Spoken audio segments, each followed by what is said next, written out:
이라크 남부의 모래 아래에서 믿을 수 없을 만큼 오래된 무언가가 비밀을 속삭입니다. 이 비밀은 기억되어서는 안 될 것이었습니다. 인류 최초 도시들의 유적에서 고고학자들은 쐐기 모양의 문자로 뒤덮인 점토판을 발굴했습니다. 그 점토판들이 묘사하는 내용은 우리의 기원에 대해 우리가 구성해온 모든 편안한 설명을 거부합니다. 그들은 하늘에서 내려온 존재들에 대해 이야기합니다. 이 존재들은 원시 인류 사이를 걸었습니다. 그들은 금지된 지식을 가르쳤습니다. 그들은 청동기 시대 도구로는 불가능했을 기념물들을 건설했습니다. 한 세기 이상 동안 학자들은 이러한 기록들을 신화로 일축했습니다. 그들은 천둥과 수학을 이해하려던 고대 사제들의 열광적인 환상으로 보았습니다. 그러나 우리가 이 모든 시간 동안 증거를 거꾸로 읽고 있었다면 어떨까요? 수메르 신들이 전혀 발명된 것이 아니라 기억이었다면 어떨까요? 그들이 너무나 발전했고 너무나 완전히 파괴된 문명의 마지막 생존자들이었다면 어떨까요? 그들의 존재 파편들만이 우리가 지금 신화라고 부르는 이야기들 속에 살아남았습니다. 그 질문은 4,000년 동안 열리지 않은 무덤 속 먼지 입자들처럼 공중에 떠 있습니다. 그것은 우리가 인간 역사를 이해하는 방식의 근간을 흔드는 불편한 가능성에 직면하게 합니다. 우리는 편안한 이야기를 배워왔습니다. 그것은 원시 수렵 채집인에서 농부로 그리고 도시 건설자로 이어지는 직선입니다. 각 단계는 이전 단계에서 논리적으로 이어지는 것으로 설명됩니다. 그러나 고대 수메르의 고고학적 증거는 이 깔끔한 시간표에 협조하기를 거부합니다. 문명은 메소포타미아에서 서서히 나타나지 않습니다. 그것은 거의 하룻밤 사이에 완전히 형성된 채로 폭발적으로 나타납니다. 그것은 문자 체계, 수학, 천문학, 법전, 그리고 수천 년 동안 능가되지 않을 건축 기술을 포함했습니다. 수메르인들 자신은 이러한 것들을 발명하지 않았다고 주장했습니다. 그들은 아눈나키라고 불리는 존재들에게서 문명의 선물을 받았다고 주장했습니다. 아눈나키는 하늘에서 땅으로 온 존재들이었습니다. 영국 박물관의 대중의 시야에서 벗어난 온도 조절실에는 수천 점의 점토판이 보관되어 있습니다. 대부분의 방문객들은 이것들을 결코 볼 수 없을 것입니다. 이 점토판들은 주류 역사가들을 깊이 불편하게 만드는 무언가를 담고 있습니다. 그것들은 수백 년이 아니라 수십만 년 전으로 거슬러 올라가는 왕 목록들을 포함합니다. 그것들은 불가능할 정도로 긴 통치 기간을 묘사합니다. 어떤 통치자들은 28,000년 동안 통치했고 어떤 이들은 36,000년 동안 통치했습니다. 그러다 대홍수가 모든 것을 휩쓸었고 왕권은 다시 하늘에서 내려와야 했습니다. 현대학계는 이 숫자들을 상징적인 것으로 종교적 과장으로 간주합니다. 그것들은 기록이라는 명백한 주장이 아닌 다른 모든 것으로 취급됩니다. 그러나 만약 그것들이 기록이라면 어떨까요? 만약 그것들이 실제 왜곡된 기억이라면 어떨까요? 그것들은 더 이상 자신이 보존하는 것을 이해할 맥락을 가지지 못한 사람들의 시선을 통해 본 것일 수 있습니다. 이야기는 수메르가 아니라 수메르 이전의 침묵 속에서 시작됩니다. 수백만 년 동안 인간과 그들의 조상들은 다른 모든 동물들처럼 살았습니다.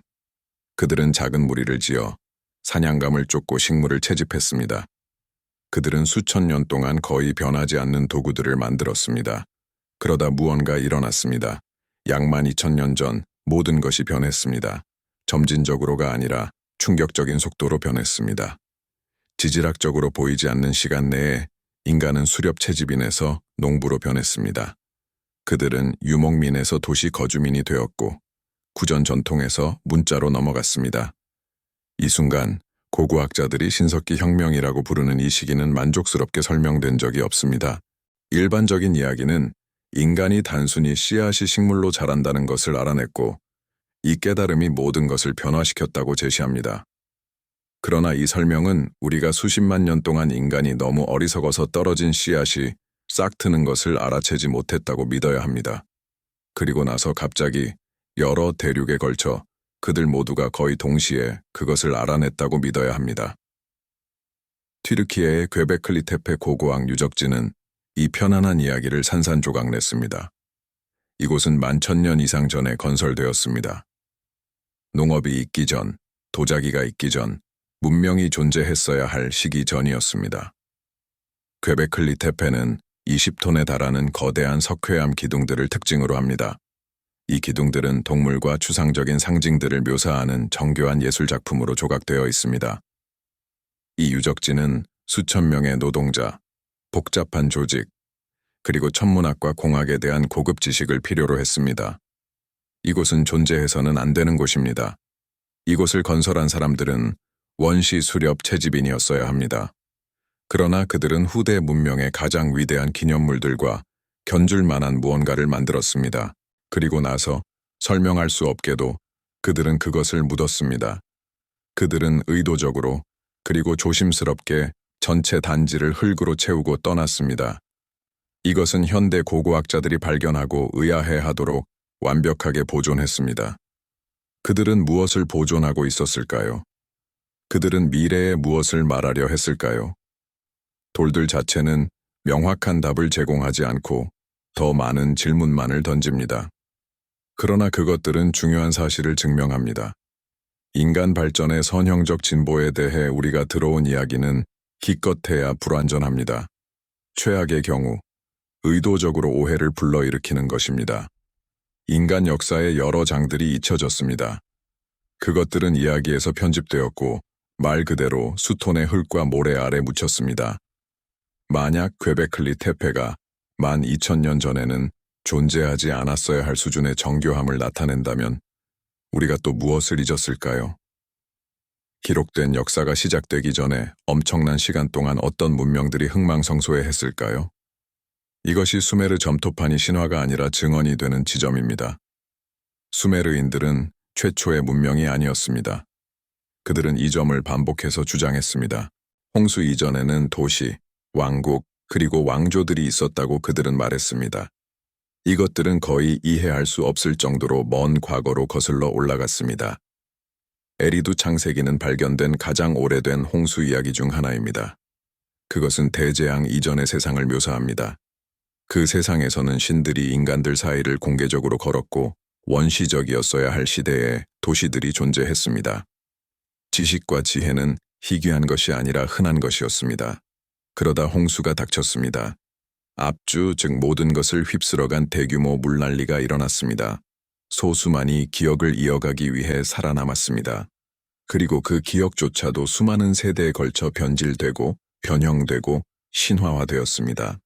물이 물러나고 생존자들이 나타났을 때 그들은 재설정된 세상에 있는 자신을 발견했습니다. 옛 세상은 사라졌습니다. 그것은 해안선을 재형성하고 도시들을 실트층 아래 묻어버린 파도 아래 잠겼습니다.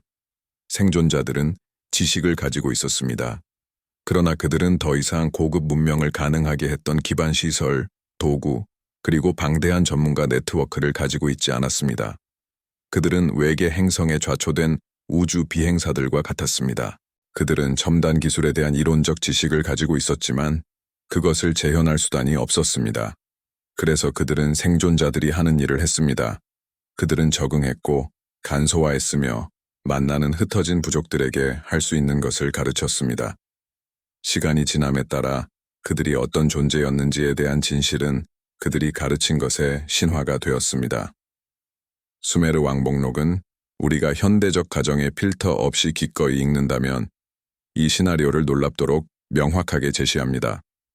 그것은 역사를 두 개의 다른 시기로 나눕니다. 이것들은 홍수 이전의 시기와 홍수 이후의 시기입니다. 홍수 이전에는 왕들이 불가능할 정도로 긴 기간 동안 통치했습니다. 일부는 3만 년 이상 통치했습니다. 홍수 이후에는 통치 기간이 더 짧아지고 더 인간적이며 더 믿을만해집니다. 주류 고고학은 홍수 이전의 왕들을 순전히 신화적인 존재로 일축합니다. 그들은 문명의 신성한 조상을 부여하기 위해 만들어졌다고 생각합니다. 그러나 증거에 훨씬 더 잘 맞는 다른 해석이 있습니다. 만약 홍수 이전의 왕들이 개인이 아니라 왕조, 문명 또는 압축되고 의인화된 전체 시대였다면 어떨까요? 만약 사건 발생 수천 년 후에 왕 목록을 만든 서기관들이 구전 전통을 보존하려 했다면 어떨까요? 이 전통은 문자 이전의 시대로 거슬러 올라갑니다. 수메르 이전의 시대로도 거슬러 올라갑니다. 그리고 그 보존 과정에서 세부 사항들이 사라지고 시간표가 압축되어 역사가 전설이 되었다면 어떨까요? 수메르 신화에서 가장 두드러진 인물 중 한 명인 엔키라는 존재를 생각해 보십시오. 그는 지혜, 담수, 공예, 그리고 마법의 신으로 묘사됩니다. 그는 인간 지우수들에게 다가올 홍수에 대해 경고한 존재입니다. 그는 지우수들에게 대홍수에서 살아남을 배를 만들도록 지시했습니다. 신화에서 엔키는 인류의 친구 스승, 그리고 매라고 알려진 신성한 지식의 수호자로 묘사됩니다. 매는 문명 자체의 근본 원리입니다. 그러나 종교적 언어를 벗겨내고 신성한 속성들을 제거하면 무엇이 남을까요? 그것은 발전된 지식을 가진 누군가가 덜 발전된 사람들과 그 지식을 공유하는 것에 대한 묘사입니다. 신화는 엔키의 집을 압주라고 묘사합니다. 그곳은 땅 아래의 담수 지역이기도 하지만 지혜와 기술의 장소이기도 합니다. 일부 학자들은 이것이 실제 위치를 의미할 수도 있다고 제안했습니다. 아마도 지하 시설이거나 마지막 빙하기 말에 해수면이 상승했을 때 침수된 해안 정착지였을 것입니다. 약 11,700년 전의 마지막 빙하기의 종말은 점진적인 온난화가 아니었습니다. 지질학적 증거는 재앙적인 사건을 가리킵니다. 그것은 급격한 기후 변화의 시기였습니다. 기온이 급등하고 빙상이 붕괴했으며 해수면이 300피트 이상 상승했습니다. 만약 존재했다면 해안 정착지들은 완전히 침수되었을 것입니다. 만약 그 지금은 물에 잠긴 해안에 존재했던 문명 전체가 파도 아래로 사라졌을 것입니다. 수메르인, 바빌로니아인, 히브리인, 그리스인, 인도인, 중국인 및 전 세계 수십 개의 다른 문화권의 홍수 신화는 모두 같은 기본적인 사건을 묘사합니다. 그것은 물이 솟아올라 땅을 덮고 옛 세상이 끝나고 새로운 세상이 시작된 때였습니다. 현대 지질학은 그러한 홍수가 실제로 일어났음을 확인합니다.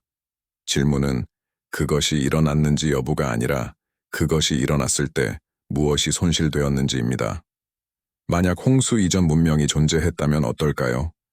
도시를 건설하고 글쓰기와 수학을 발전시키고 별을 차트화하고 공학을 이해할 만큼 발전된 문명 말입니다.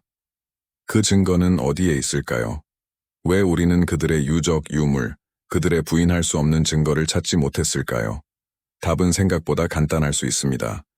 우리는 올바른 장소를 찾지 못했고 올바른 질문을 가지고 찾지 못했습니다. 역사적으로 인간 정착지의 대부분은 해안선과 강 삼각주를 따라 발생했습니다. 이곳들은 가장 비옥하고 자원이 풍부한 지역이었습니다. 마지막 빙하기 말에 이 지역들은 현대 해안선이 있는 곳에서 수백 마일 떨어져 있었습니다. 그것들은 이제 수백 피트의 해수면 아래에 있습니다. 그것들은 퇴적물로 덮여 있으며 대부분의 고고학적 조사 범위를 벗어납니다. 우리가 발견한 고대 유적지들, 예를 들어 괭베클리 테페, 차탈회 위크, 그리고 가장 초기 수메르 도시들은 문명의 중심지가 아니었습니다. 그것들은 고지대, 피난처, 저지대가 침수되었을 때 사람들이 도망친 장소들이었습니다. 최근 수중 고고학적 발견들은 이 가설을 확인하기 시작했습니다. 인도 해안의 캄바트만에서는 음파 탐사 조사를 통해 파도 아래의 거대한 구조물들이 감지되었습니다. 이것들은 인공적으로 보이는 기하학적 형태이며 약 9,500년 전으로 거슬러 올라갑니다.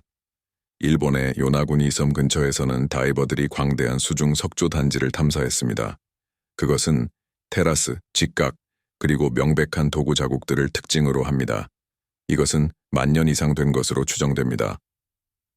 쿠바 해안에서는 음파 탐사를 통해 거석 구조물로 보이는 것들이 발견되었습니다. 그것들은 인간이 건설했다면 불가능했을 깊이에 있습니다. 이는 해수면 상승 이전에 건설되었을 가능성을 시사합니다. 주류 고고학은 이러한 발견들을 받아들이기를 주저했습니다. 이것들을 받아들이는 것은 인류 문명의 전체 시간표를 다시 작성해야 함을 의미하기 때문입니다. 그러나 증거는 계속 축적되고 있습니다. 그리고 그와 함께 잊혀진 인간 역사의 장에 대한 주장은 더욱 강력해지고 있습니다. 수메르인들은 그들의 신을 아눈나키라고 불렀습니다. 이 단어는 일반적으로 하늘에서 땅으로 내려온 자들로 번역됩니다. 하지만 이 단어의 문자적 구성 요소는 더욱 흥미롭습니다.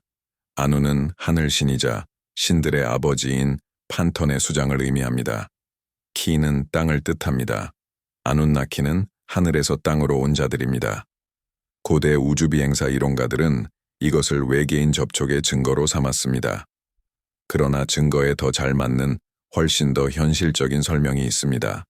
만약 당신이 발전된 해안 문명의 생존자라고 상상해 보십시오. 당신은 해수면 상승을 피해 내륙의 고지대로 도피했습니다. 그곳에서 당신은 당신의 기술, 의복, 지식을 한 번도 본 적 없는 원시적인 수렵 채집 부족을 만났습니다. 그들은 당신을 어떻게 묘사할까요? 그들은 당신이 하늘에서 왔다고 말할 것입니다. 신들의 영역에서 왔고 그들의 이해를 넘어선 힘과 신비의 장소에서 왔다고 말할 것입니다. 그들은 당신이 실제로 무엇인지 설명할 어휘나 개념적 틀이 없었을 것입니다. 당신은 물에 잠긴 세상에서 온 난민이었을 뿐입니다. 신화는 아눈나키가 두 집단으로 나뉘었다고 묘사합니다. 한 집단은 하늘에 머물렀고 다른 집단은 일하기 위해 땅으로 내려왔습니다. 지상에 머무른 아눈나키는 신들이 직접 일할 필요가 없도록 인간을 창조하여 밭과 광산에서 일하게 했다고 합니다. 다시 한번 종교적인 해석을 벗겨내고 이것을 역사적인 기록으로 읽어봅시다. 발전된 집단이 원시적인 인구 사이에 도착합니다. 그들은 농업, 야금술, 건설, 그리고 조직화에 대한 지식을 가지고 있습니다. 그들은 원주민들에게 이러한 기술을 가르치고 그들을 노동력으로 사용하여 잃어버린 것을 재건합니다. 그들은 한때 알고 있던 문명의 그림자를 재현합니다. 여러 세대에 걸쳐 이 지식의 기원은 잊혀집니다. 그리고 교사들은 신이 되고 그들의 도착은 하늘에서의 강림이 됩니다. 음식과 자원에 대한 그들의 아주 인간적인 필요는 신성한 명령이 됩니다. 수메르 창조 신화 자체도 이러한 해석을 뒷받침합니다. 아무것도 없는 곳에서 신이 창조하는 후대의 아브라함 계통 전통과는 다릅니다. 수메르 신화는 혼돈으로부터의 조직화 과정을 묘사합니다. 처음에는 원시적인 물, 압주와 티아마트, 즉 담수와 염수가 섞여 있었습니다. 이 혼합물에서 신들이 나타났고 신들은 물을 분리하고 원소를 조직하고 혼돈으로부터 질서를 창조했습니다. 이것은 초자연적인 창조에 대한 묘사가 아닙니다. 이것은 간척사업, 공학기술에 대한 설명입니다. 생존자들이 홍수에 잠긴 풍경을 길들이고 다시 살 수 있게 만드는 방법을 찾는 것입니다. 수메르인들은 광해 및 수자원 관리의 달인이었습니다. 그들은 습지를 비옥한 밭으로 바꾸는 복잡한 수로 시스템을 건설했습니다. 그들은 말 그대로 물에서 땅을 창조하고 있었습니다. 그들의 신화가 시간의 시작에 신들이 했던 일이라고 묘사한 것과 같습니다. 이 이론에 대한 가장 설득력 있는 증거는 신화 자체가 아니라 수메르 과학에 내재된 놀라운 수준의 지식에서 나옵니다. 수메르인들은 그들의 기술 수준으로는 불가능했을 수학적, 천문학적 지식을 가지고 있었습니다.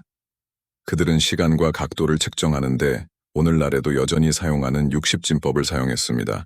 그들은 복잡한 기하학적 모양의 면적을 계산할 수 있었습니다. 그들은 자리값의 개념을 이해했으며 분수와 지수 표기법을 모두 사용했습니다. 그들의 천문학은 놀랍도록 정확했습니다. 그들은 달의 한 달 길이를 현대 계산과 몇 초 이내로 정확하게 알고 있었습니다. 그들은 하늘을 가로지르는 행성들의 움직임을 기록하고 이름을 부여했으며 그들의 공전 주기를 이해했습니다. 그들은 천왕성과 해왕성에 대해 알고 있었습니다. 이 행성들은 맨눈으로는 볼 수 없으며 서양 천문학에서는 1800년대가 되어서야 공식적으로 발견되었습니다. 그들은 어떻게 이런 것들을 알았을까요? 일반적인 설명은 그들이 여러 세대에 걸쳐 하늘을 정밀하게 관찰하고 기록했다는 것입니다. 그러나 이 설명에는 치명적인 결함이 있습니다.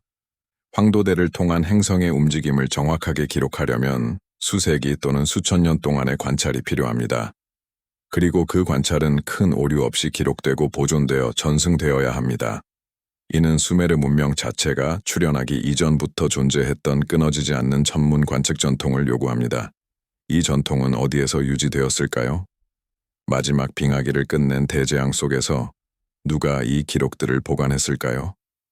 가장 합리적인 대답은 수메르인들이 이 지식을 그들의 선조들로부터 물려받았다는 것입니다. 그들은 그 선조들을 아눈나키, 즉 인류에게 문명의 기술을 가르치기 위해 하늘에서 온 자들이라고 묘사했습니다. 수메르 석판들은 신성한 계시로 제시된 기술 정보로 가득합니다. 가장 오래된 쐐기 문자 기록 중 하나인 바턴 실린더에는 기도나 시가 아닌 수학표와 토지 측량 기록이 담겨 있습니다. 플림턴 사미 석판은 그리스 시대가 되어서야 발명되었다고 알려진 고급 삼각법을 특징으로 합니다. 여신 이난나의 지하 세계로의 하강을 묘사하는 석판에는 일부 연구자들이 금성의 내합 통과에 대한 암호화된 설명이라고 믿는 내용이 담겨 있습니다. 이는 복잡한 천문 현상입니다. 만약 이것들이 종교적인 텍스트라면 그것들은 역사상 다른 어떤 종교 텍스트와도 다릅니다. 왜냐하면 그것들은 체계적인 방식으로 제시된 실용적이고 기술적이며 검증 가능한 정보를 담고 있기 때문입니다. 수메르 자체의 건축은 지금까지 적절하게 답변되지 않은 질문을 제기합니다. 모든 수메르 도시를 지배했던 거대한 계단식 피라미드인 지구라트는 우리가 이해하는 의미의 사원이 아니었습니다. 그것들은 인공산이었습니다. 특정 구조물을 주변 평야보다 높이 들어 올린 높이 솟은 플랫폼이었습니다. 신화는 신들이 하늘에서 내려와 쉬도록 하기 위해 지어졌다고 말합니다. 그러나 더 실용적인 설명이 있습니다. 그것들은 지표였습니다. 원거리에서 볼 수 있을 만큼 높이 지어진 길잡이 지점이었습니다. 만약 당신이 정기적으로 범람하는 평평한 강 삼각주에서 문명을 재건하려 한다면 당신은 쓸려 내려가지 않을 영구적인 기준점이 필요합니다. 당신은 멀리서도 볼 수 있고 중요한 위치를 표시하며 정착 패턴의 다트 역할을 할 수 있는 구조물이 필요합니다. 지구라트는 이러한 기능을 수행했습니다. 그리고 나중에 신성한 장소로 숭배되었다는 사실이 그들의 원래 실용적인 목적을 바꾸지는 않습니다. 1920년대와 30년대에 발굴된 유명한 우르 왕릉은 고고학계를 충격에 빠뜨린 매장 관습을 보여주었습니다. 왕과 왕비는 죽음 이후에도 봉사하기 위해 기꺼이 죽음으로 향한 것처럼 보이는 하인, 경비병, 음악가 전체와 함께 묻혔습니다. 시신에는 저항의 흔적이 없었습니다. 이는 그들이 마약에 취하거나 독살당한 후 죽음의 구덩이에 평화롭게 안치되었음을 시사합니다. 이러한 관습은 수메르 역사에서 짧은 기간 동안만 지속되다가 중단되었습니다. 마치 다른 곳에서 유입되어 결국 사라진 풍습처럼 말입니다. 부장품에는 정교한 황금 예술품이 포함되었습니다. 아프가니스탄에서 수입된 청금석, 인도에서 온 홍옥수는 수천 마일에 걸쳐 뻗어있는 무역망을 보여줍니다. 그러나 가장 흥미로운 것은 원통형 인장이었습니다. 젖은 점토 위에 굴리면 정교한 이미지를 만들어내는 작게 조각된 돌이었습니다. 이 인장들은 신들, 즉 아눈나키를 묘사했습니다. 그리고 많은 경우 그것들을 순전히 상상적인 예술품으로 본다면 설명하기 어려운 세부 사항들을 보여주었습니다. 특히 베를린 박물관의 카탈로그 번호 VA243에 있는 한 인장은 끝없는 추측을 불러일으켰습니다. 그것은 궤도 배열처럼 보이는 작은 구체들에 둘러싸인 큰 구체를 보여줍니다. 주류 고고학은 이것을 하위신들에 둘러싸인 태양신의 상징적인 표현으로 해석합니다. 그러나 그 배열은 태양계의 현대 다이어그램과 놀랍도록 유사합니다. 일부에서는 화성과 목성 사이에 현재 소행성대가 위치한 곳에 빠진 행성이 있다고 주장합니다. 수메르인들이 코페르니쿠스보다 4000년 앞서 태양계의 헬리오센트릭 모델을 이해했을까요? 그들은 망원경 없이는 볼 수 없는 행성들에 대해 알고 있었을까요? 아니면 그들은 이전 출처의 이미지를 복사하고 있었을까요? 마치 중세 수도사들이 그 안의 수학을 이해하지 못한 채 그리스어 필사본을 복사했던 것처럼 말입니다. 수메르 문학의 가장 유명한 작품인 길가메시 서사시는 3분의 2는 신이며 3분의 1은 인간인 왕의 이야기를 들려줍니다. 이러한 분수의 수학적 불가능성은 제쳐두고 이 묘사는 혼혈 존재를 암시합니다. 두 종류의 인간이 섞인 혈통을 가진 사람입니다. 길가메시는 비정상적으로 키가 크고 엄청나게 강하며 위대한 지혜와 장수를 지녔다고 묘사됩니다. 이 서사시는 길가메시의 불멸을 향한 탐색을 묘사합니다. 그는 대홍수에서 살아남아 신들로부터 영원한 삶을 부여받은 수메르판 노아인 우트나피쉬팀을 찾아 떠납니다. 길가메시가 마침내 우트나피쉬팀을 만났을 때 홍수 생존자는 그에게 불멸은 인간을 위한 것이 아니라고 말합니다. 신들의 비밀 지식은 옛 세상과 함께 사라졌다고 말합니다. 그러나 그는 하나의 비밀을 밝힙니다. 바다 밑바닥에서 자라 젊음을 회복시켜 줄 수 있는 식물입니다. 길가메시는 이 식물을 찾지만 사용하기도 전에 뱀에게 빼앗깁니다. 4000년 전 점토판에 쓰인 이 이야기는 청동기 시대 신화에는 존재해서는 안 될 요소들을 담고 있습니다. 이 이야기는 죽음을 단순히 받아들이는 대신 삶을 무한히 보존하려 노력하는 모습을 묘사합니다. 또한 노화에 대한 생물학적 해결책을 찾고 과학적 탐구에 나서는 모습도 보여줍니다. 특정 위치에서 자라는 특정 특성을 가진 식물들을 묘사하며 약학 지식을 암시합니다. 가장 결정적으로 이 지식, 즉 생명을 연장하고 젊음을 보존하는 능력이 홍수 이전에 존재했으며 사라졌다는 기억을 보존합니다. 우트나피쉬팀과 같은 생존자들은 지식을 보유했지만 그것을 활용하는 데 필요한 식물, 도구, 기반 시설에는 더 이상 접근할 수 없었습니다. 신화는 일반적으로 이렇게 작동하지 않습니다. 신화는 보통 지식이 여전히 존재하고 신들이 여전히 신자들에게 불멸을 제공한다고 약속합니다. 이 신화는 그 반대를 말합니다. 지식은 한때 존재했지만 지금은 사라졌고 아무리 헌신해도 되찾을 수 없을 것이라고 말합니다. 수메르 의학 텍스트는 또 다른 변칙을 제시합니다. 고대 수메르의 의사들은 정교한 화학 기술이 필요한 약재 화합물을 사용했습니다. 그들은 수술을 수행하고 뼈를 맞추고 특정 곰팡이와 식물에서 파생된 항생제 화합물로 보이는 것으로 감염을 치료했습니다. 각 물질은 복용량, 준비 방법, 예상되는 효과와 함께 세심하게 설명되었습니다. 그들의 약전에는 수백 가지 물질이 포함되어 있었습니다. 이러한 수준의 의학 지식은 저절로 생겨나지 않습니다.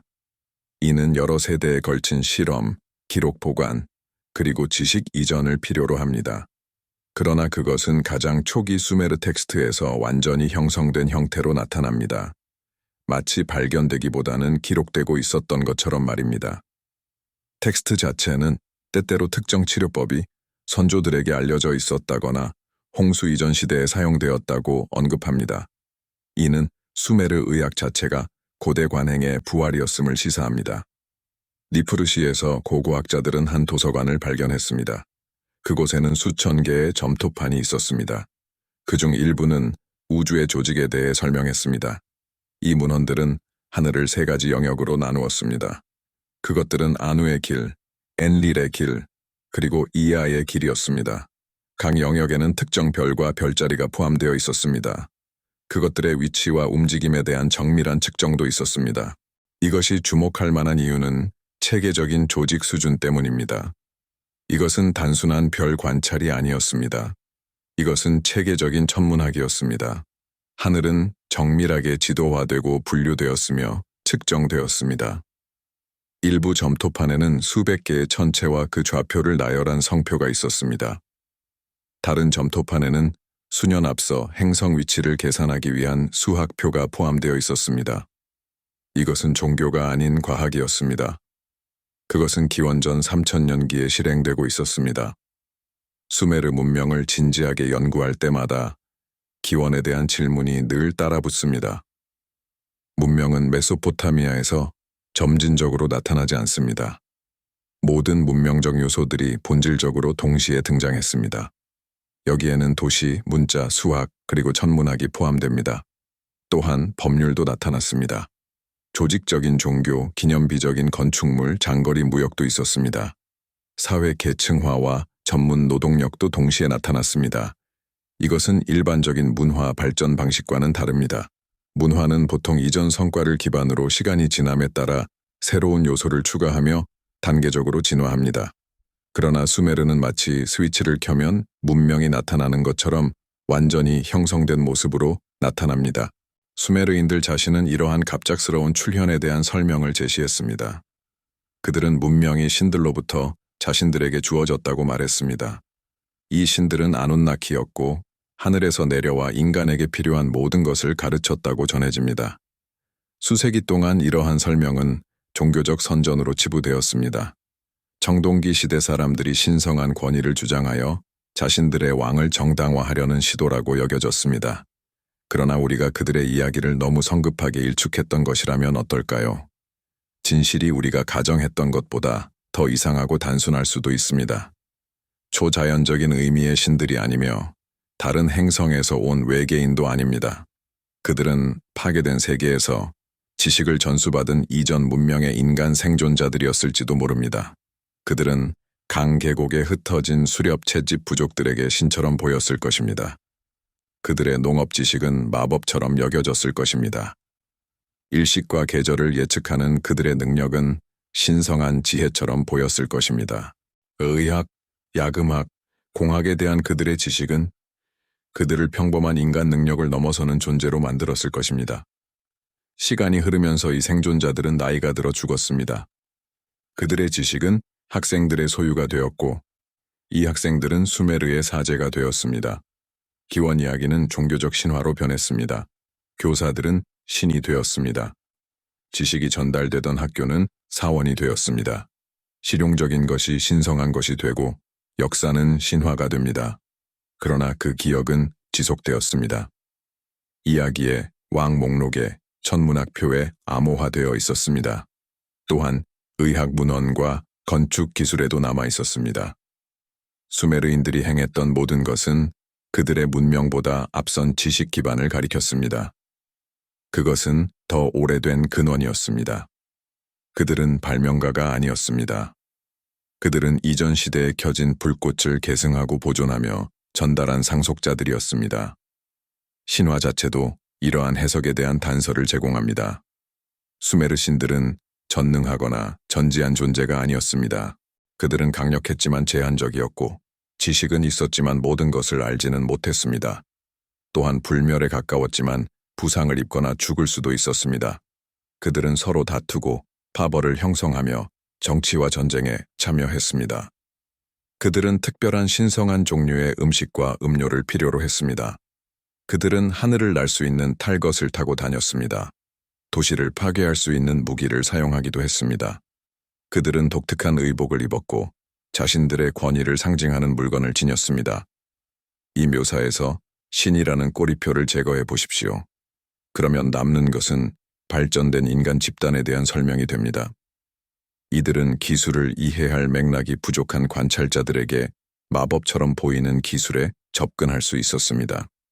수메르 시대 이후에 나타난 아카드 문헌들은 이 신화들을 보존하고 확장했습니다. 그러나 그들은 신화들을 합리화하기 시작했습니다. 이를 통해 신화들은 더 초자연적이고 덜 역사적인 것이 되었습니다. 신들은 더 멀리 떨어져 있고 더 추상적이며 전통적인 신적 존재가 되었습니다. 하지만 초기 수메르어 버전들은 흥미롭게도 현실적인 특성을 유지했습니다. 마치 시간과 구전에 의해 왜곡되었을지라도 실제로 일어났던 사건들을 묘사하는 듯했습니다. 신 엔키는 인류를 홍수에서 구해야 하는지에 대해 신 엔릴과 논쟁합니다. 이것은 도덕에 관한 신학적 논쟁이 아니었습니다. 이것은 두 파벌 간의 실용적인 의견 차이입니다. 원시 인류를 구할 가치가 있는지에 대한 문제입니다. 아니면 생존자들이 자신들의 생존에 집중하는 동안 그들을 익사하도록 내버려 두어야 하는지에 대한 논쟁이었습니다. 엔키는 논쟁에서 이기거나 버전에 따라 엔릴의 등 뒤에서 행동하여 한 인간에게 배를 만들라고 경고합니다. 그 배는 정밀한 측정과 특정 건설 기술로 묘사됩니다. 또한 방수 및 보관에 대한 실용적인 세부 사항도 포함되어 있습니다. 이것은 신성한 계시가 아닙니다. 이것은 배를 만들 줄 아는 사람이 모르는 사람에게 전달한 공학 지식입니다. 홍수 기록 자체는 보편적인 대홍수보다는 실제 사건을 가리키는 세부 사항을 담고 있습니다. 물이 물러난 후 배는 한산에 착륙합니다. 생존자는 물이 충분히 내려갔는지 확인하기 위해 새들을 내보냅니다. 이것들은 전 세계가 물에 잠기는 것을 살아남은 행동이 아닙니다. 특정 현실 세계의 홍수가 가라앉기를 기다리는 사람의 행동입니다. 지질학적 증거는 약 5,000년 전 메소포타미아 지역에서 대규모 홍수가 있었음을 가리킵니다. 이는 자연 제방 붕괴와 치명적인 간구로 인해 발생했습니다. 그러나 신화에 암호화된 기억은 이것보다 더 오래되었습니다. 그것은 빙하기 말기에 훨씬 더 큰 홍수 사건을 가리킵니다. 그 당시 수천 년 동안 300피트의 해수면 상승이 일어났습니다. 여러 차례의 대규모 홍수 사건들이 동일한 기본적인 기억을 강화했을 수 있습니다. 구체적인 세부 사항은 흐려졌지만 핵심 기억은 남아 있었습니다. 물이 오기 전 세상이 있었고 그 세상은 사라졌다는 기억입니다. 아카드인들에게 이쉬타르로 알려진 수메르 여신 이난나는 수메르 신화에 많은 수수께끼를 담고 있습니다. 그녀는 하늘의 여왕, 샛별과 개밥바라기 별로 묘사됩니다. 또한 금성과도 관련이 있습니다. 그녀의 신화는 지하세계로 내려가는 그녀의 여정을 묘사합니다. 그녀는 7개의 문을 통과하며 각 문에서 하나의 신성한 휘장을 벗습니다. 결국 벌거벗고 무력한 상태로 지하세계에 도착합니다. 그녀는 지하세계의 여왕인 여동생 에레슈키갈에게 살해당합니다. 그리고 3일 동안 시체로 걸려 있다가 부활하여 상위 세계로 돌아옵니다. 표면적으로 이것은 많은 문화권에서 흔히 볼 수 있는 간단한 죽음과 부활 신화입니다. 그러나 천문학적 해석은 더 정교한 것을 드러냅니다. 이 이야기는 저녁 하늘에서 금성이 사라지는 현상을 정확히 반영합니다. 이는 금성이 지구와 태양 사이를 통과하는 내합 시기와 아침 하늘에 다시 나타나는 시기를 뜻합니다. 이것은 우연이 아닙니다. 이것은 이야기로 보존된 암호화된 천문학적 관찰입니다. 행성 운동을 이야기로 가르쳐 여러 세대에 걸쳐 기억되고 전달되도록 하는 방법입니다. 왜 천문학적 데이터를 신화로 암호화했을까요? 글쓰기, 책, 컴퓨터 없이 정보의 유일한 신뢰할 수 있는 저장 매체는 인간의 기억이기 때문입니다. 인간의 기억은 이야기를 통해 작동합니다. 수메르인들의 정교한 신화는 기억술 장치 역할을 했을 수도 있습니다. 구전으로도 살아남을 수 있는 형태로 기술 정보를 보존하는 방법이었을 것입니다. 신들은 행성을 나타냈습니다. 그들의 상호작용 이야기는 궤도 역학을 의미했습니다. 신성한 가족의 계보는 천문학적 주기를 나타냈습니다. 우리에게는 원시적인 미신으로 보이는 것이 사실은 정교한 정보 압축이었을 수 있습니다. 이것은 해당 지식을 생성한 문명이 사라진다 해도 핵심 지식이 살아남도록 보장하는 방법이었습니다. 이러한 해석은 다른 고대 문화권의 관행에서도 지지를 얻습니다. 호주 원주민들은 현재 수몰된 해안선과 섬들에 대한 지식을 보존했습니다. 이 지식은 최소 7,000년 이상 된 것으로 추정됩니다. 순전히 구전 전통을 통해 전해졌습니다. 태평양 섬 주민 항해사들은 문자 없이 수천 년 동안 별 지도와 해류 정보를 보존했습니다. 이 정보는 노래와 이야기에 암호화되었습니다. 문자를 모르는 문화권이 수천 년에 걸쳐 이러한 종류의 특정 기술 정보를 보존할 수 있었다면 어떨까요? 이미 기록되어 부패에 덜 취약한 수메르 신화는 홍수 이전 문명에 대한 정보를 쉽게 포함하고 있을 수 있습니다. 이것은 문헌이 묘사하는 이전 문명의 정보입니다. 수메르의 매 개념은 특별한 주의를 기울일 가치가 있습니다. 매는 신성한 원칙이나 속성이었습니다. 이는 종종 문명의 근본적인 법칙으로 번역됩니다. 서로 다른 문헌들은 60개에서 100개 이상에 이르는 다양한 수의 매를 나열합니다. 여기에는 왕권, 사제직, 글쓰기, 그리고 금속 세공과 같은 개념이 포함됩니다. 농업, 양조, 음악, 법률, 그리고 전쟁도 매에 속했습니다. 또한 진실, 기만, 두려움, 기쁨과 같은 더 추상적인 개념들도 있습니다. 신화 속에서 매는 훔치거나 잃거나 줄 수 있는 물리적인 물건이었습니다. 이난나는 엔키가 술에 취했을 때 교활하게 매를 자신에게 주도록 속입니다. 엔키가 정신을 차리고 자신이 한 일을 깨닫기 전에 그녀는 그것들을 가지고 자신의 도시 우루크로 도망칩니다. 이 이야기는 도시 간의 권력 이전을 설명하는 신화로 해석되어 왔습니다. 그러나 그것은 더 문자적인 의미를 나타낼 수도 있습니다. 만약 매가 추상적인 원칙이 아니라 실제 정보 저장 장치였다면 어떨까요? 홍수 이전 문명에 축적된 지식을 담은 문서나 점토판이었을 수도 있습니다.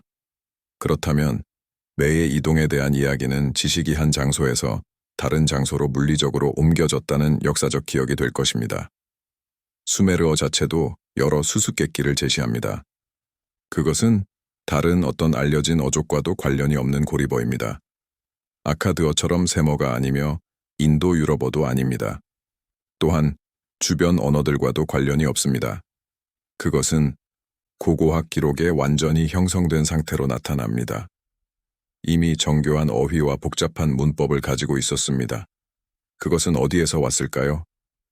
수메르인 이전에 누가 이 언어를 사용했을까요? 한 가지 가능성은 그것이 홍수 이전 문명의 언어였다는 것입니다. 지식의 언어였기 때문에 살아남아 생존자들에 의해 보존되었습니다. 그리고 강 계곡 사람들에게 가르쳐졌다는 것입니다. 그 사람들이 글쓰기를 개발했을 때 그들은 이 물려받은 언어로 썼습니다. 그것은 배움의 언어이자 기술 지식의 언어이며 문명 자체의 언어였기 때문입니다. 세머를 사용하는 아카드인들이 쐐기 문자 체계를 자신들의 언어에 적용한 것은 훨씬 나중의 일입니다. 그때에도 수메르어는 학문과 종교의 언어로 남아 있었습니다. 중세 유럽에서 라틴어가 그랬던 것과 마찬가지입니다. 에리두시는 수메르인들의 의식 속에 특별한 장소를 차지합니다. 그곳은 첫 번째 도시, 원래의 정착지 왕권이 하늘에서 처음 내려온 곳으로 여겨졌습니다. 고고학 발굴은 에리두가 수메르 기준으로도 실제로 고대 도시였음을 밝혀냈습니다. 약 6,500년 전인 우바이드 시대로 거슬러 올라가는 점유층이 있었습니다. 그러나 수메르인들은 에리두가 이보다 훨씬 오래되었다고 믿었습니다. 홍수 이전, 즉 대홍수 이전 왕들의 시대에 그 토대가 마련되었다고 보았습니다. 에리두의 엔키 신전은 수천 년 동안 17번 건축되고 재건되었습니다. 각 새로운 구조물은 이전 구조물 위에 신중하게 건설되어 신성한 장소를 보존했습니다. 무엇이 이 장소를 그렇게 중요하게 만들었을까요? 왜 모든 후대 세대는 정확히 이 위치에 신전을 유지해야 한다고 느꼈을까요? 아마도 그것이 진정으로 고대적인 무언가의 위치를 표시했기 때문일 것입니다. 수메르 자체보다 앞선 유적지였을 것입니다. 생존자들이 재앙 이후 처음 상륙하거나 첫 번째 정착지를 세운 곳이었을지도 모릅니다. 수메르인들의 저승은 쿠르라고 불리는 죽은 자들의 영역이었습니다. 이곳은 처벌이나 보상의 장소로 묘사되지 않았습니다. 대신 모든 죽은 자들이 도덕적 가치와 상관없이 가는 어둡고 먼지투성이 장소였습니다. 저승은 땅 아래와 물 아래에 위치했습니다. 그곳에 도달하려면 여러 문을 통과하고 강을 건너야 했습니다. 일부 기록들은 그곳이 산 자들에게도 물리적으로 접근 가능하다고 묘사합니다. 그러나 그 여정은 위험했고 돌아온 사람은 거의 없었습니다. 이러한 묘사는 일반적인 종교적 사후 세계 개념과 일치하지 않습니다. 오히려 홍수에 잠긴 유적지처럼 들립니다. 잠수하여 접근할 수 있었지만 이제는 어둡고 생명 없는 곳이 된 수몰된 도시들과 같습니다. 오직 죽은 자들만이 그곳에 남아 있었습니다. 만약 홍수 이전 문명의 해안 도시들이 현재 수중에 있다면 생존자들은 정확히 이렇게 묘사했을 것입니다. 선조들이 살았던 곳은 이제 물속에 있습니다. 접근 가능하지만 치명적인 죽음과 기억의 영역이었을 것입니다. 수메르인들의 홍수 이야기는 세부 사항은 다르지만 기본적인 서세는 동의합니다. 신들은 홍수로 인류를 멸망시키기로 결정했습니다. 그러나 한 신, 주로 엔키는 이에 반대하며 인간에게 경고했습니다. 그 인간은 보통 지우수드라 또는 아트라하시스로 불렸습니다. 그 인간은 특정 지시에 따라 배를 만들었습니다. 홍수가 발생하여 7일 밤낮 동안 지속되었습니다. 물이 빠지자 배는 산에 닿았습니다. 생존자는 신들에게 제물을 바쳤습니다. 신들은 달콤한 향을 맡고 실수를 깨달았습니다. 인류를 멸망시키려 한 것은 잘못된 결정이었습니다. 이제 자신들에게 재물과 노동을 제공할 사람이 아무도 없었기 때문입니다. 생존자는 불멸 또는 적어도 매우 긴 생명을 얻었습니다. 그는 신들과 함께 살게 되었습니다. 이 이야기는 후대 문명들에게 복사되었습니다. 바빌로니아의 길가메시 서사시와 히브리 성경의 노아 이야기에도 나타납니다. 그러나 수메르 버전은 가장 오래되었으며 후대 버전에서 생략된 세부 사항들을 포함합니다. 특히 수메르 버전은 신들이 왜 인류를 멸망시키려 했는지 설명합니다. 인간들이 너무 많아지고 너무 시끄러워져 신들의 휴식을 방해하고 있었다는 것입니다. 이는 대량 학살의 사소한 동기처럼 보입니다. 하지만 우리가 신들을 고도로 발전한 문명의 생존자들로 바꾼다면 완벽하게 이해가 됩니다. 소수의 생존자들이 재앙 이후 지식을 유지하고 재건을 시도한다고 가정해 봅시다. 그들이 가장 원치 않는 것은 빠르게 증가하는 원시 인류였습니다. 이들은 자원을 놓고 경쟁하며 그들의 작업을 방해했습니다. 또한 그들의 정착지를 잠재적으로 위협했습니다. 예측 가능한 홍수 사건 동안 자연의 흐름에 맡기려는 결정은 실용적인 계산이었을 것입니다. 비록 가혹하더라도 자원 배분과 생존 전략에 대한 계산이었습니다. 한 세력이 반대하여 인류의 일부를 구했다는 사실도 실용적인 관점에서 이해가 됩니다. 모든 사람이 인간을 죽게 내버려 두는 것이 올바른 전략이라고 동의하지는 않았을 것입니다. 일부는 재건을 위해 인간의 노동이 필요하다고 주장했을 것입니다. 인간의 생명 보존이 도덕적 의무라고 생각했을 수도 있습니다. 혹은 인간들이 모두 죽으면 잃어버릴 지식이나 기술을 가지고 있다고 보았을 것입니다. 구원받은 생존자 지우수드라는 특히 현명하고 경건하다고 묘사됩니다. 이는 그가 생존자들에게서 배웠던 인물임을 시사합니다. 그는 보존할 가치가 충분한 지식을 소유하고 있었습니다. 그의 후손들은 원시 인류와 고대 생존자들의 유전적 계통과 문화적 지식을 모두 이어나갔을 것입니다. 이는 결국 수메르인이 될 혼합된 인구를 창출했습니다. 바벨탑 이야기는 히브리 성경에 기록되어 있지만 수메르 전통과 강하게 연결되어 있습니다. 이 이야기는 하나의 언어로 단합된 인류가 하늘에 닿는 탑을 건설하려 시도하는 것을 묘사합니다. 신은 이러한 업적의 위협을 느끼고 그들의 언어를 혼란시켰습니다. 그리고 그들을 온 땅에 흩어버렸습니다. 이 이야기는 일반적으로 여러 언어의 기원을 설명하는 것으로 해석됩니다. 그러나 더 오래된 무언가의 흔적을 담고 있습니다. 이 탑은 수메르의 고대 이름인 신할 땅에 있었다고 명시적으로 언급됩니다. 탑은 메소포타미아의 표준 건축 자재인 벽돌과 역청으로 지어졌습니다. 그 목적은 지구라트처럼 하늘에 닿는 것이었습니다. 이 이야기는 초기 수메르의 야심찬 건축 프로젝트에 대한 기억을 보존할 수 있습니다. 아마도 홍수 이전 시대의 무언가를 재현하려는 시도였을 것입니다. 그러나 이를 가능하게 했던 통합된 지식 기반이 상실되어 실패했습니다. 하나의 공유된 기술 언어도 없었고 홍수 이전 문명의 기관적 지식과 전문 기술도 없었습니다. 그 프로젝트는 붕괴되었고 사람들은 흩어졌습니다. 복잡한 기술 개념에 대해 효과적으로 소통할 수 없게 되었습니다. 수메르 천문 문헌들은 니비루 또는 네베루라고 불리는 천체 현상을 묘사합니다. 이는 흔히 건넘 또는 나루로 번역됩니다. 주류 학계는 이것을 목성을 의미하는 것으로 해석합니다. 목성은 궤도에서 천구적도를 가로지릅니다. 그러나 일부 문헌들은 니비루가 다른 것이라고 시사합니다. 그것은 긴 타원형 궤도를 가진 천체였습니다.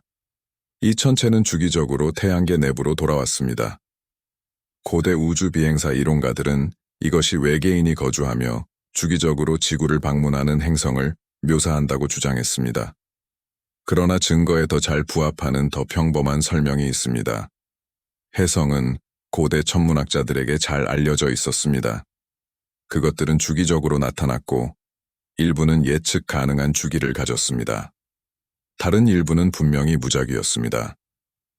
규칙적인 궤도를 가진 특히 밝은 혜성은 수메르인들에 의해 추적되고 기록되었을 것입니다. 그것은 징조이자 천체 표식으로 여겨졌을 것입니다.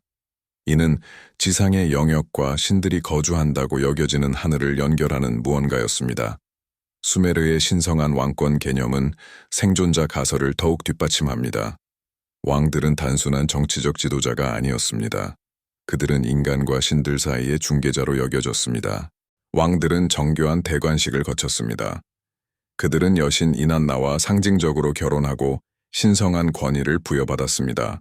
그리고 우주적 질서를 유지할 책임을 맡았습니다. 이것은 생존자들의 후손들에게서 우리가 기대할 수 있는 정확한 역할입니다. 그들은 평민들보다 그들을 높여주는 지식을 소유했습니다. 그들은 옛 전통을 유지했습니다. 천문학적 관찰, 수학적 계산, 공학기술 등이 그것입니다. 그들은 문자 그대로 문명의 수호자였습니다. 홍수 이전 시대의 잃어버린 세계와 역사적 수메르의 부상하는 세계를 잇는 달이었습니다. 여러 세대에 걸쳐 원래 생존자들과의 생물학적 거리가 증가함에 따라 정치적 권력은 유지되었습니다. 그러나 실제 지식은 감소했습니다. 점점 더 의례화되고 덜 이해되었습니다. 수천 개의 학교 점토판에 기록된 수메르 교육 시스템은 지식 보존과 전달에 집착하는 사회를 보여줍니다. 에두바, 즉 점토판 집 또는 학교는 쓰기를 가르쳤습니다. 그 외에도 수학, 천문학, 그리고 식물학을 교육했습니다. 의학과 신학 등 다양한 학문도 가르쳤습니다. 학생들은 텍스트를 반복해서 베껴 썼습니다. 방대한 양의 정보를 암기했습니다. 교육 과정은 도시 전역에 걸쳐 표준화되었습니다. 이는 중앙 권위가 어떤 지식이 필수적인지 결정했음을 시사합니다. 이는 보통 비공식적이고 도제식 교육을 하는 초기 문명의 전형적인 모습이 아닙니다. 수메르 교육 시스템은 지식 손실을 필사적으로 막으려는 사회와 유사합니다. 그들은 반복과 암기를 통해 각 세대에게 지식을 주입했습니다. 이는 중복성을 만들어 지식 보존을 확실히 하려는 목적이었습니다. 일부 텍스트가 사라져도 그 지식은 교육받은 계층의 마음에 남아있도록 했습니다.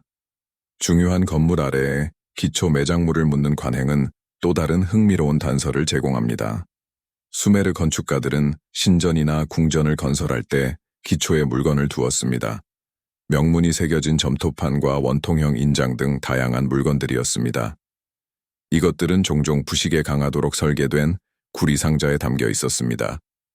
이 매장물들은 건물의 봉헌문, 왕의 이름, 그리고 신들에게 바치는 기도문을 담고 있었습니다. 때로는 역사적인 정보도 포함했습니다. 기록된 목적은 미래 세대에게 누가 이 구조물을 왜 지었는지 알리는 것이었습니다.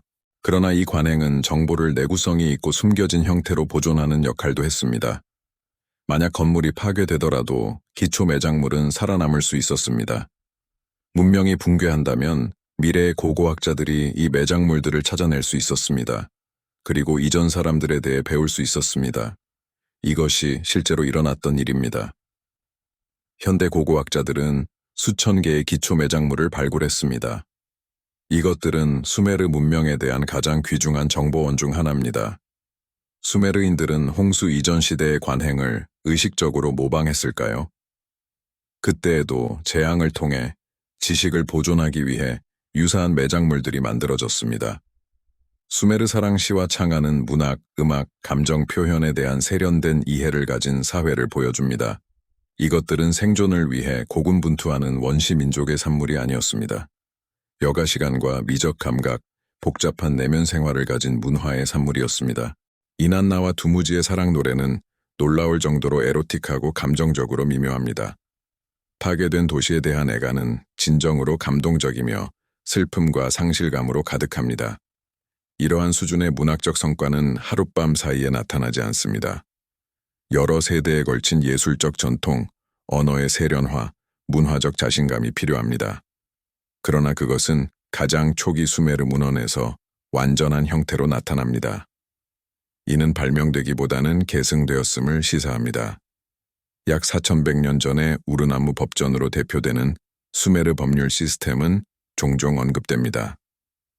이는 인류 최초의 법전 중 하나로 여겨집니다. 그러나 이 법전의 정교함은 그것이 최초가 아님을 시사합니다. 이 법전은 여러 유형의 범죄를 구별합니다. 비례적인 처벌을 규정하고 서로 다른 법적 지위를 가진 사회 계층을 인정했습니다. 상업 거래와 재산권, 결혼과 이혼, 그리고 신체 상해에 대한 조항도 포함했습니다. 이것은 시간이 지남에 따라 정제된 성숙한 법률 시스템입니다. 법률을 성문화하려는 첫 시도가 아니었습니다. 법전 자체는 땅의 정의와 질서를 회복한다고 주장합니다. 이는 이전에 타락했던 기준이 있었음을 암시합니다. 만약 홍수 이전 시대의 생존자들이 법과 정의의 개념을 가져왔다면 수메르 법전은 그럴 수 있습니다. 그것은 새로운 세계의 상황에 맞춰 잃어버린 법적 틀을 재현하려는 시도였을 것입니다. 수메르 금속 세공의 미스터리는 이 퍼즐에 또 다른 층을 더합니다. 수메르인들은 철기 시대 훨씬 이전부터 구리, 청동, 금, 그리고 은을 다루었습니다. 심지어 소량의 철도 사용했습니다. 그들은 합금을 만들고 정교한 주조 기술을 사용했습니다. 그리고 놀라운 품질과 예술성의 금속 물품을 생산했습니다. 광석에서 금속을 재련하고 용광로 온도를 제어하며 주형을 만드는 기술이 필요했습니다. 또한 다양한 금속을 다루는 기술도 요구되었습니다. 이는 광범위한 시행착오, 전문 지식, 그리고 세심한 기록 유지가 필요했습니다. 그러나 이러한 지식은 수메르 역사 초기에 나타납니다. 마치 이미 잘 이해되고 있었던 것처럼 말입니다. 신화는 금속 세공 지식을 엔키에게 돌립니다. 엔키가 인간에게 이 기술을 가르쳤다고 합니다. 우리가 확립한 패턴을 따른다면 이것은 금속 세공 역시 다른 많은 것들처럼 가르쳐졌음을 시사합니다. 독립적으로 발견된 것이 아니었습니다. 수메르인들의 시간에 대한 인식은 많은 것을 드러냅니다. 그들은 역사를 더 나은 미래를 향한 끝없는 진보로 보지 않았습니다. 오히려 과거는 황금기였고 신들이 초기에는 인간들 사이를 거닐었다고 믿었습니다. 지식과 지혜는 증가하기보다 쇠퇴하고 있었습니다. 이것은 무언가를 잃어버렸음을 아는 사람들의 관점입니다. 그들의 조상들은 지금은 사라지거나 퇴색한 지식을 소유했습니다. 그것은 잃어버린 황금기를 되돌아보는 생존자들의 시각입니다. 상상 속에 더 나은 미래를 내다보는 원시인들의 시각이 아닙니다. 이러한 순환적이고 퇴행적인 역사관은 고대 사상을 지배했습니다. 그것은 계몽주의가 진보의 개념을 도입하면서 비로소 바뀌었습니다. 그러나 고대인의 시각이 실제 역사적 경험에 기반을 두었다면 어떨까요? 정말로 황금기가 있었다면 어떨까요? 더 큰 지식과 능력을 가졌던 시대 말입니다. 그리고 수메르인들은 그 시대의 여파 속에 살고 있었다면 어떨까요? 유전적 증거의 문제는 반드시 다루어져야 합니다. 만약 선진 문명의 생존자들과 지역 주민들 사이에 이종 교배가 있었다면 유전적 흔적이 남을까요? 이 질문에 대한 답은 복잡합니다. 고대 인구에 대한 현대 유전 연구는 한계가 있습니다. 수천 년에 걸친 DNA의 분해와 유용할 수 있는 유적의 적은 표본 때문입니다. 그러나 몇 가지 흥미로운 이상 현상이 감지되었습니다. 특정 유전적 표지자들이 신석기 혁명 시기 중동 인구에서 갑자기 나타났습니다. 이것은 새로운 이주나 농업 인구의 확산을 시사합니다. 이러한 표지자들의 기원은 논쟁의 여지가 있습니다. 그러나 그것들은 문명이 출현한 중요한 시기에 인구 이동과 혼합이 있었음을 나타냅니다. 비교를 위한 홍수 이전 시대에 고대 DNA가 없으면 결정적인 증거는 여전히 찾기 어렵습니다. 현재 수중에 있는 유적지에서는 DNA를 얻을 수 없습니다. 하지만 증거의 부재가 부재의 증거는 아닙니다. 특히 그러한 증거가 존재할 수 있는 장소가 수백 피트의 해수 아래에 있을 때는 더욱 그렇습니다. 수메르인들의 신들의 의회 개념은 생존자 가설을 더욱 지지합니다. 중요한 결정은 단 하나의 전능한 신에 의해 이루어지지 않았습니다. 다른 신들이 토론하고 투표하는 의회나 회의에 의해 결정되었습니다. 이것은 초자연적인 신들이 일반적으로 묘사되는 방식이 아닙니다. 이것은 토론과 논쟁, 합의 구축을 통해 인간이 결정을 내리는 방식입니다. 아눈나키가 진정 생존자들이었다면 그들은 민주적으로나 과두적으로 스스로를 조직해야 했을 것입니다. 그들은 전문 지식을 모으고 어떻게 진행할지에 대한 집단적 결정을 내렸을 것입니다. 신화는 이러한 의사결정 구조를 보존합니다. 그것을 신성한 의회로 제시하지만 논쟁과 설득, 타협의 매우 인간적인 과정을 묘사합니다. 인간의 창조를 둘러싼 신화는 이러한 관점에서 볼 때 특히 의미심장합니다. 여러 버전이 존재하지만 공통된 요소를 공유합니다. 인간은 신들을 섬기기 위해 창조되었습니다. 인간은 하위 신들이나 이기기가 강제로 해야 했던 힘든 일을 떠맡기 위해 만들어졌습니다. 신들은 흙과 신성한 피 또는 정수를 섞어 인간을 창조했습니다. 그들을 부분적으로는 신성하게, 하지만 대부분은 지상의 존재로 만들었습니다. 문자 그대로 해석하면 이것은 명백한 신화입니다. 그러나 실제 어떤 일에 대한 기억으로 해석하면 우리가 예상하는 바를 정확히 묘사합니다. 즉, 선진 지식을 가진 생존자들이 원시 인간을 만나고 그들의 잠재력을 인식하는 것입니다. 그들은 선택된 개인들을 교육하고 기술을 가르쳤습니다. 아마도 그들과 이종 교배하여 혼혈 인구를 만들었을 것입니다. 이 인구는 생존자들의 지능과 지식, 그리고 지역 주민들의 신체적 적응과 더 많은 수를 결합했습니다. 흙과 섞인 신성한 피는 두 개의 인간 집단의 혼합을 의미할 것입니다. 하나는 선진적이고 하나는 원시적이며 새로운 것을 창조하기 위한 것이었습니다. 가장 오래된 수메르어 텍스트 중 하나인 에리두 창세기로 알려진 점토파는 홍수 이전 시대를 놀라울 정도로 자세히 묘사합니다. 그것은 엄청난 기간 동안 존재했던 도시, 왕권, 그리고 문명을 언급합니다. 그러다 점토판에 공백이 생기고 손상으로 인해 텍스트가 파괴됩니다. 그리고 이야기가 다시 시작될 때 홍수가 진행 중입니다. 그 공백에 무엇이 묘사되어 있었을까요? 홍수 이전 세계의 어떤 세부 사항들이 기록되었지만 지금은 사라진 것일까요? 남아있는 부분들은 대격변에 대한 정교한 이해를 엿볼 수 있게 합니다. 그것은 저자가 더 오래된 자료를 바탕으로 작업했음을 시사하는 방식으로 대격변을 묘사합니다. 텍스트가 쓰여지기 훨씬 전에 일어난 일에 대한 정보를 보존하려고 노력했던 것입니다. 세계적인 대격변의 생존자들이 직면했던 실제적인 문제를 생각해 보십시오. 그들은 지식을 소유하고 있지만 그것을 적용할 산업 기반이 부족합니다. 그들은 야금수를 이해하고 있지만 복잡한 인프라 없이는 정제된 금속을 쉽게 생산할 수 없습니다. 그들은 수학과 천문학을 알지만 정밀한 관측을 할 도구가 부족합니다. 그들은 건축을 이해하지만 사용 가능한 어떤 지역 재료든 사용해야 합니다. 그들은 의학을 알지만 한때 가졌던 많은 화합물과 도구가 부족합니다. 그들은 무엇을 했을까요? 그들은 가장 중요한 지식을 보존하고 단순화하고 가용 자원에 적응시키고 배울 수 있는 모든 사람에게 가르치는 데 집중했을 것입니다. 여러 세대에 걸쳐 어떤 방식으로 일을 하는지에 대한 이유는 잊혔을 것입니다. 관행 자체는 계속되었을지라도 말입니다.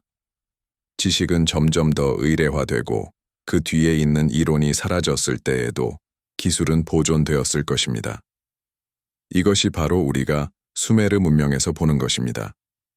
그들의 시대에는 너무 발전된 것처럼 보이지만 불완전한 이해를 시사하는 방식으로 구현된 관행과 지식들 말입니다. 작동하지만 완전히 설명되지 않는 수학적 기술이 있습니다. 정확하지만 이론적 틀이 부족한 천문학적 관측이 있습니다. 효과적이지만 메커니즘이 이해되지 않는 의료치료법도 있습니다.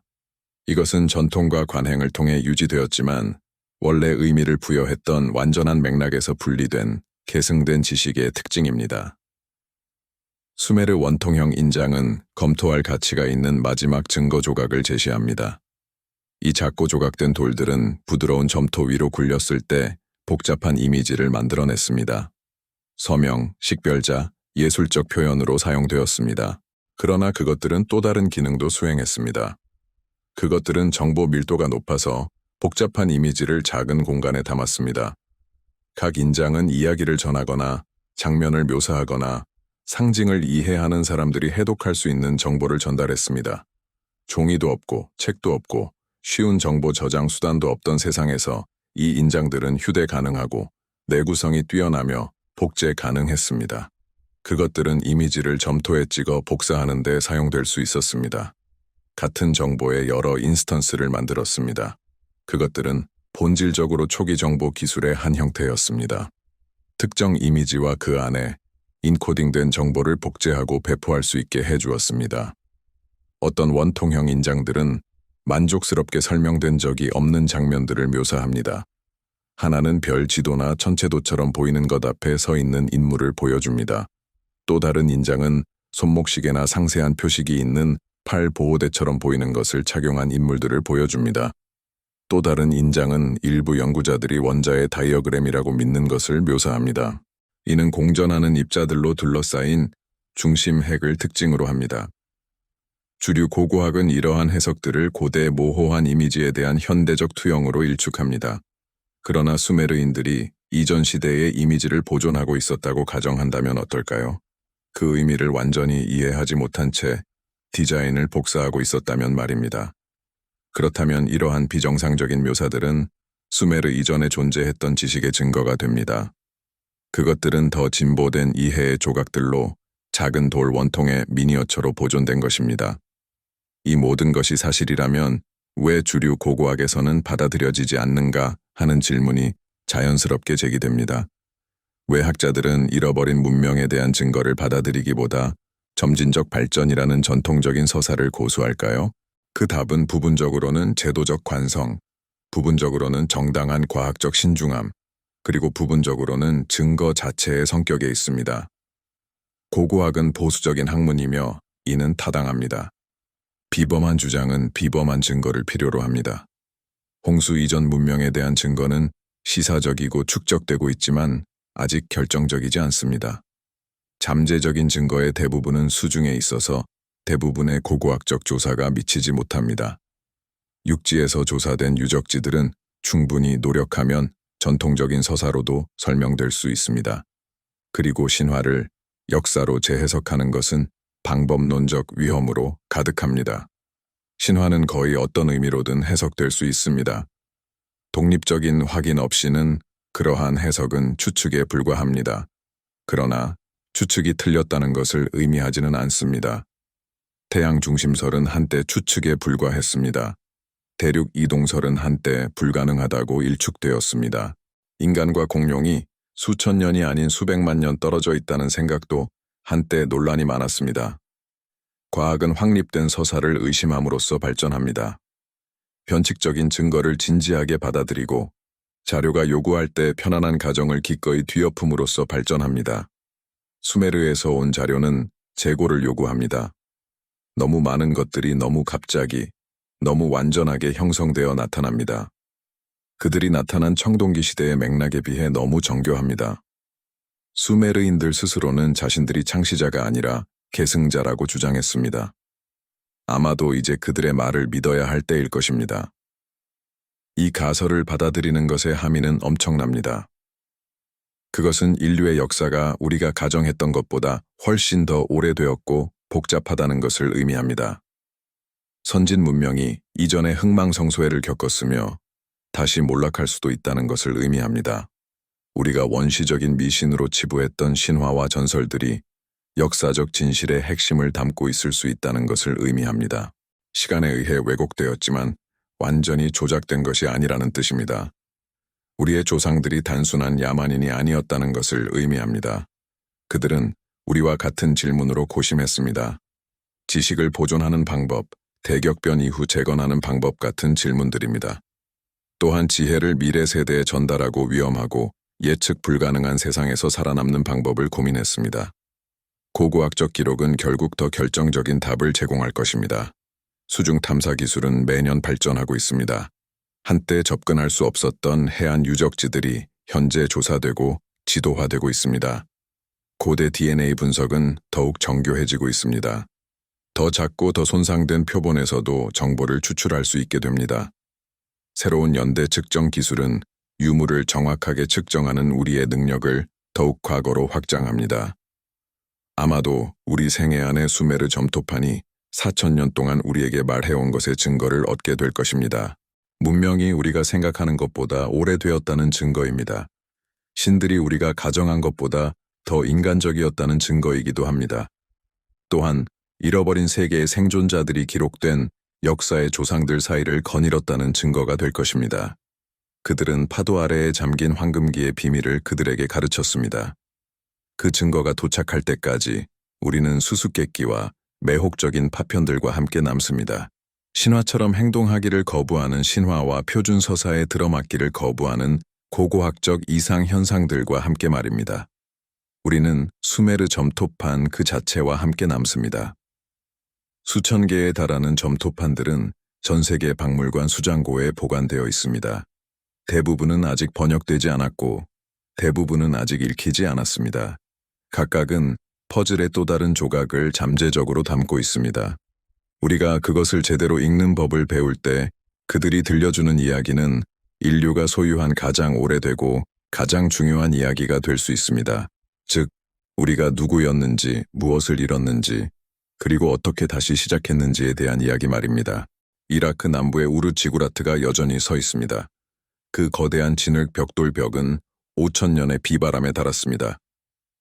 관광객과 고고학자들은 그곳을 방문하고 사진을 찍습니다. 그들은 고대 건축가들의 야망에 감탄합니다. 하지만 그들이 그것을 왜 지었는지에 대해 깊이 묻는 사람은 거의 없습니다.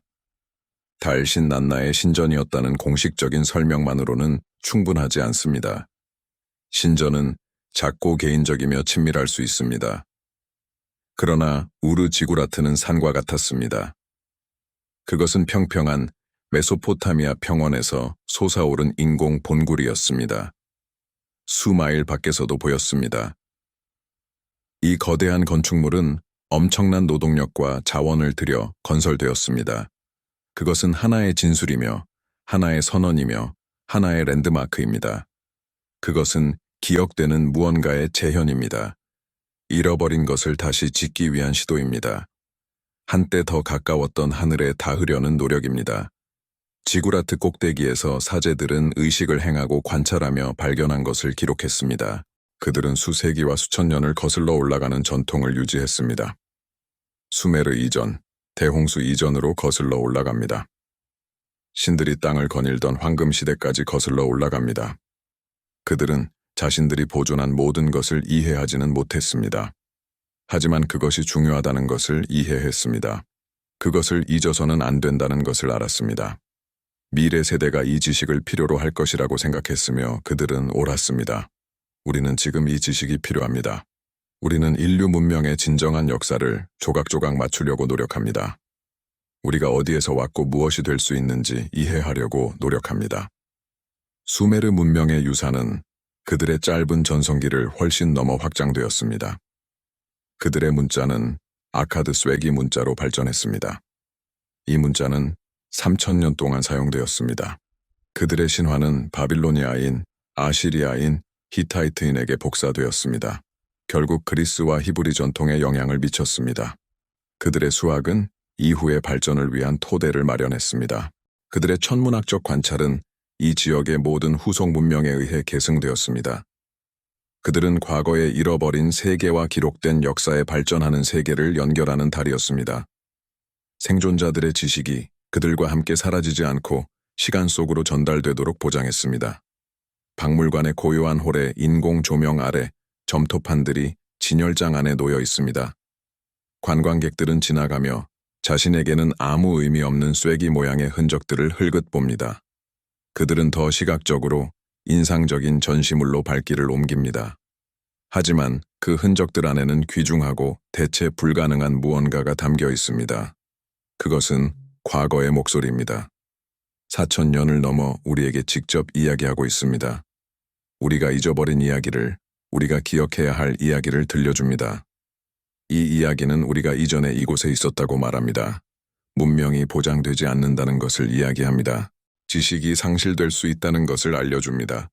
경고 없이 대재앙이 닥칠 수 있다는 것을 말합니다. 우리가 당연하게 여기는 세상이 하룻밤 사이에 사라질 수 있다는 것을 경고합니다. 하지만 이 이야기는 또한 다른 무언가, 희망적인 것을 말합니다. 그것은 인간이 견뎌내며 지식이 보존될 수 있다고 말합니다. 최악의 재앙 후에도 문명은 재건될 수 있습니다. 생존자들은 포기하지 않았습니다. 그들은 무지와 야만으로 후퇴하지 않았습니다. 그들은 보존할 수 있는 것을 보존했고 아는 것을 가르쳤습니다. 그리고 폐허에서부터 다시 지었습니다. 그들의 학생들은 수메르인이 되었고 수메르인들은 그 이후의 모든 문명의 토대가 되었습니다. 우리는 그들의 후손입니다. 생물학적으로 뿐만 아니라 문화적으로, 지적으로도 마찬가지입니다. 우리가 사용하는 수학, 우리가 행하는 천문학, 우리가 짓는 도시들, 우리가 따르는 법률, 우리가 들려주는 이야기들은 모두 그 점토판으로 거슬러 올라갑니다. 그 첫 번째 도시들로 문명의 불꽃이 꺼지는 것을 거부했던 생존자들에게로 이어지는 끊어지지 않는 선을 따릅니다. 처음에 제기된 질문은 남아 있습니다. 수메르 신들은 죽은 문명의 생존자들이었을까요? 정황적이지만 설득력 있는 증거는 그렇다고 말합니다. 그들은 초자연적인 존재가 아니라 인간이었습니다. 그들은 그것을 이해하지 못하는 사람들에게는 마법처럼 보이는 지식을 가지고 있었습니다. 그들은 잃어버린 세계에서 온 피난민이었습니다. 그들은 교사이자 건축가였습니다. 재앙으로 파괴된 고도로 발전된 문명의 잔재를 보존하기 위해 애썼습니다. 시간이 지남에 따라 그들은 전설이 되었습니다. 그들의 위협은 확대되고 그들의 죽음은 잊혀졌습니다. 그들의 인간성은 완전히 벗겨져 신성의 껍질만 남았습니다. 하지만 신화 아래에는 진실이 존재합니다. 그것은 표면 너머를 보려 하는 사람들을 기다리고 있습니다. 안락한 이야기를 의심하며 고대인들이 정확히 무엇을 말하고 있었는지 진지하게 받아들이려는 사람들을 위한 진실입니다. 결국 수메르 점토파는 우리에게 겸손한 진실에 직면하도록 강요합니다. 우리는 처음이 아닙니다. 우리는 지금까지 존재했던 가장 발전된 문명이 아닙니다. 우리는 인류 업적의 정점이 아니라 단지 최신 반복일 뿐입니다. 우리는 우리가 짓지 않은 토대 위에 서 있습니다. 우리가 발견하지 않은 지식을 사용합니다. 우리가 생성하지 않은 지혜의 혜택을 받습니다. 우리가 서 있는 거인들의 어깨는 신화 속 존재가 아니었습니다. 그들은 살고 사랑하고 배우고 죽었던 실제 사람들입니다. 그들은 신화와 기념물에 암호화된 지식의 조각들을 남겼습니다. 모래에 묻힌 점토판에 보존되었습니다. 인류가 그들이 필사적으로 우리에게 말하려 했던 것을 이해할 준비가 되는 날을 기다리고 있었습니다. 그날이 바로 지금일지도 모릅니다. 우리는 잠재적인 재앙에 직면해 있습니다. 기후 변화로 인해 해안 도시들이 위협받고 있습니다. 디지털 부패를 통해 지식을 보존하는 것에 대해 걱정합니다. 우리 문명 자체가 지속 가능한지 의문을 품기도 합니다. 이러한 상황에서 수메르 이야기는 새로운 관련성을 띠게 됩니다. 그들은 문명의 연약함과 회복력을 모두 보여줍니다. 그들은 재앙이 한 세대 안에 수천 년의 발전을 지울 수 있음을 보여줍니다. 또한 인간의 독창성과 결단력이 거의 아무것도 없는 상태에서 재건할 수 있음을 보여줍니다. 신중하게 보존된 지식이 새로운 문명을 씨앗처럼 심을 수 있음을 알려줍니다. 한번 불붙은 배움의 불꽃은 완전히 끄기가 매우 어렵다는 것을 말해줍니다. 수메르의 신들은 신이 아니었습니다. 그들은 우리였을 수도 있습니다. 어쩌면 우리의 세계가 끝나고 다시 시작해야 한다면 우리가 될 수 있는 모습이었을지도 모릅니다. 그들은 생존자들이었습니다. 그들은 교사였고 보존자들이었습니다. 어둠 속에서 빛을 앞으로 나른 사람들이었습니다. 그들의 이야기는 우리의 이야기입니다. 문명의 주기 속에서 반복되는 이야기입니다. 그것은 경고이자 영감이며 비극이자 승리입니다. 그들의 점토판에 천문학적 관찰에 신화와 수학에 그들은 우리에게 메시지를 남겼습니다. 그 메시지는 간단하지만 심오합니다. 우리는 기억해야 합니다. 문명이 무너진다는 사실을 기억해야 합니다. 지식이 상실될 수 있다는 점을 기억하십시오. 과거가 원시적이지 않았다는 것을 기억하십시오. 우리가 위대한 뿐만 아니라 어리석음도 가능하다는 것을 기억하십시오. 세상이 우리가 아는 것보다 더 오래되었으며 우리는 시간의 안개 속으로 뻗어나가는 이야기의 일부라는 것을 기억하십시오.